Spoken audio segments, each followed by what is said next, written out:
Salut tout le monde. Alors, il serait peut-être temps que je rattrape mon retard. Il serait peut-être temps que je rattrape mon retard que j'ai de la semaine dernière.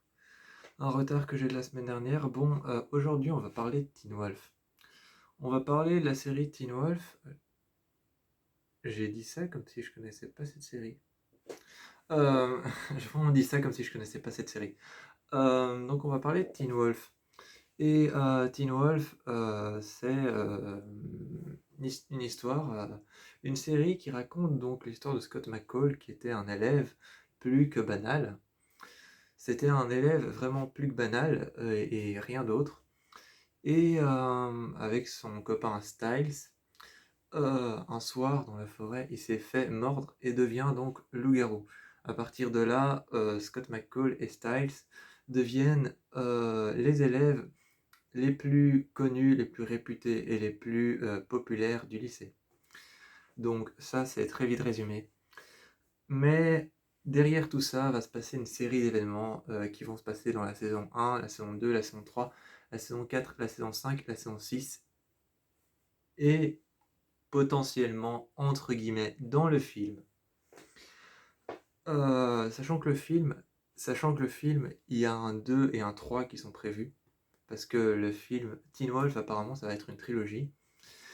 Donc la saison 1 de Teen Wolf, j'avoue qu'elle était pas mal. J'avoue que c'était un peu la saison du début, donc c'était un peu découvrir Scott McCall, c'était un peu découvrir Styles Stilinski.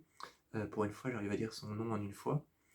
C'était un peu découvrir Styles Stilinski, c'était un peu découvrir Kate Argent, c'était un peu découvrir Chris Argent, c'était un peu découvrir Allison Argent, c'était un peu découvrir les différentes familles, donc les McCall, les Argent et les Stilinski qui ne sont que faits d'un fils et d'un père parce que la mère est morte.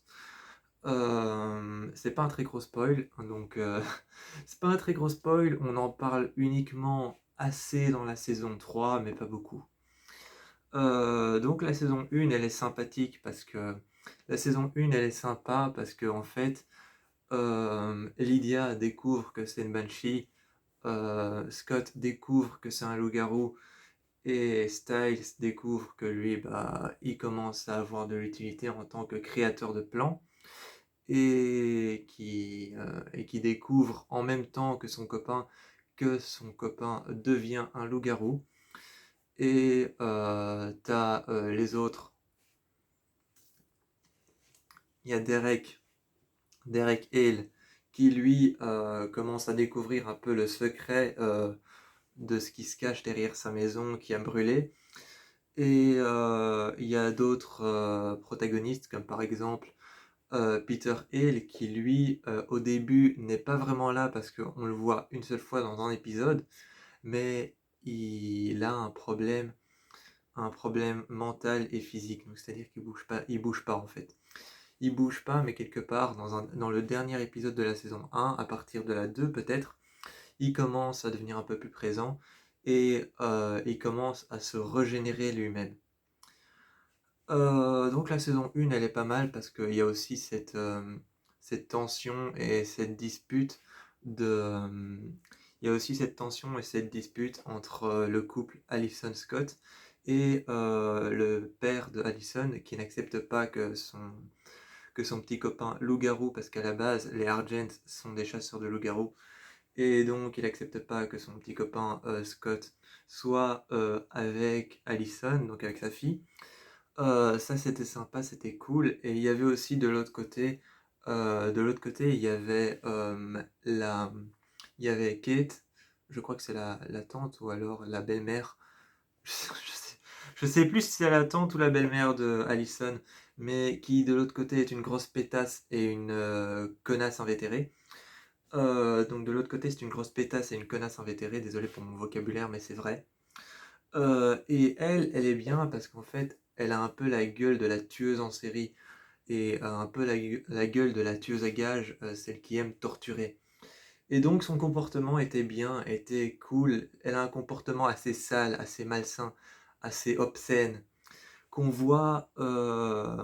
obscène, je sais pas si c'est le mot, mais un comportement malsain et un comportement sale qu'on voit durant la saison 1 et durant la saison 2. Je vais pas m'attarder vraiment longtemps à parler des saisons parce que comme il y a 6 saisons, bah, ça fait beaucoup. J'ai trouvé que la saison 1, elle était vraiment pas mal, mais je vais pas pouvoir en dire plus sur la saison 1 parce que vraiment on découvre les personnages et on découvre avec eux leurs pouvoirs et leur utilité. Donc c'est-à-dire que Lydia, c'est une banshee, Scott, c'est un loup-garou, Styles, bah, c'est Styles, et il y a Jackson. Lui, Jackson, c'est le Kanima. Donc on découvre vraiment qui sont les personnages, on découvre qui sont les loups-garous. Et donc il y a Jackson qui est le Kanima. Il y a Allison qui est une chasseuse et en même temps qui est la petite amie de Scott, mais qui est une chasseuse de loups-garous. Il y a Derek qui est un loup-garou alpha. Dès le commencement, c'est un loup-garou alpha. Et on découvre vraiment qui sont les personnages et où va se passer la série. Donc je pourrais pas en dire plus que ça, j'ai juste trouvé que la saison 1 était sympathique et nous mettait bien, nous entraînait bien dans l'ambiance et dans le décor de la série. J'ai trouvé que les décors de la série et la série elle-même nous entraînaient bien dans l'univers. Donc je vais pas en dire plus, je vais pas m'attarder plus, je vais pas m'attarder plus et m'acharner sur la série un peu plus parce que sinon je vais commencer à trop en dire. Donc je vous